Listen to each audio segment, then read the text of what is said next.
오늘 본문은 많은 독자들로 하여금 두 가지로 해석하게 하는 말씀입니다. 많은 독자들은 본문이 그리스도인들에게 예수님의 재림을 준비하라고 경고한다고 보았습니다. 이러한 이해는 24장 전반부에 나오는 본문의 해석과 일치합니다.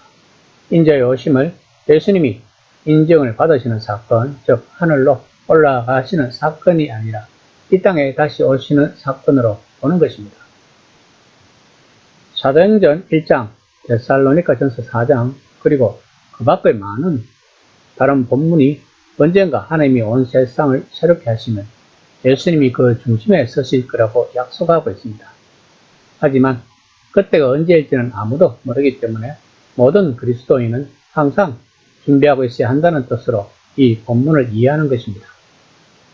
또 다른 한편으로 많은 독자들은 이 본문이 그리스도인들에게 자신의 죽음을 준비하라는 경고로 보았습니다. 때가 되면 누구나 맞이해야 할 그 미지의 단계를 준비해야 한다는 것입니다.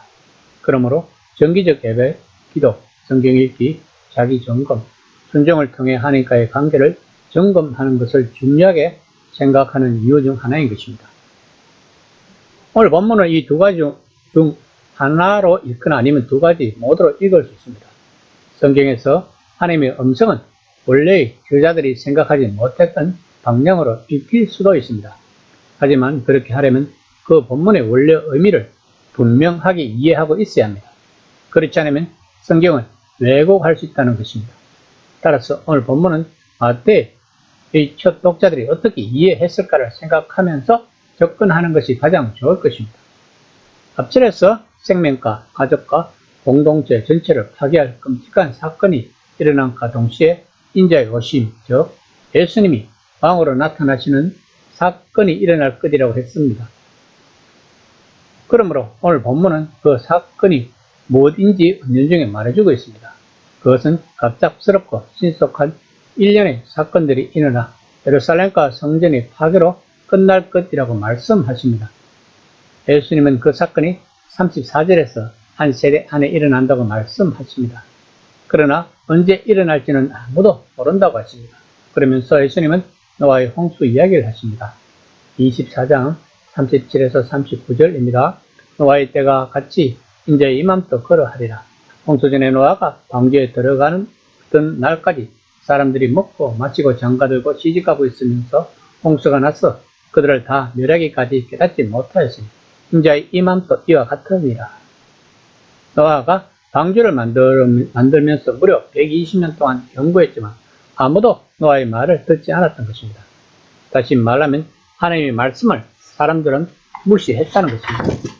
그리고 하나님의 말씀보다는 일상의 삶이 우선이었다고 예수님은 경고하시는 것입니다. 24장 41절입니다. 두 여자가 멧돼지를 하고 있으며 한 사람은 데려가고 한 사람은 버려둠을 당할 것이니라.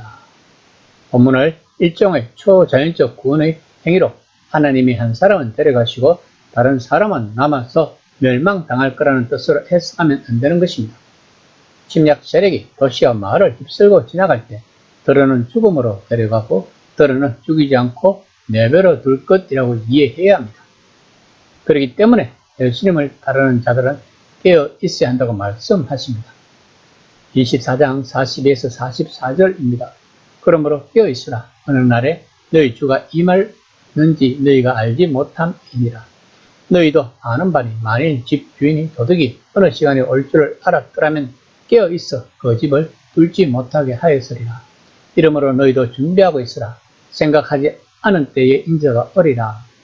실제로 예수님을 따르는 사람들은 1차 유대전쟁 기간 동안 로마 황제가 죽고 바뀌는 어수선한 기간 동안 예루살렘을 떠나서 요단강 건너 펠라라는 마을로 피신하여 다들 죽음을 면했다고 합니다. 예수님의 경고는 예수님이 죽으셨다가 부활하신 후 성전에 대한 예수님의 말씀이 아직 실현되기 전인 1세기의 긴박한 상황을 염두에 둔 것이었습니다. 그러나 이 경고의 말씀은 오늘날 우리들에게도 울림 있는 경고의 말씀입니다.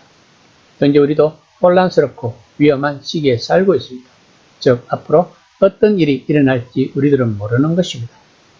그래서 우리들 또한 늘 깨어서 하나님에게 우리들의 안테나를 고정시키고 우리들에게서 일어나는 모든 사건을 통해서 하나님의 진정한 뜻을 파악해야 하는 것입니다.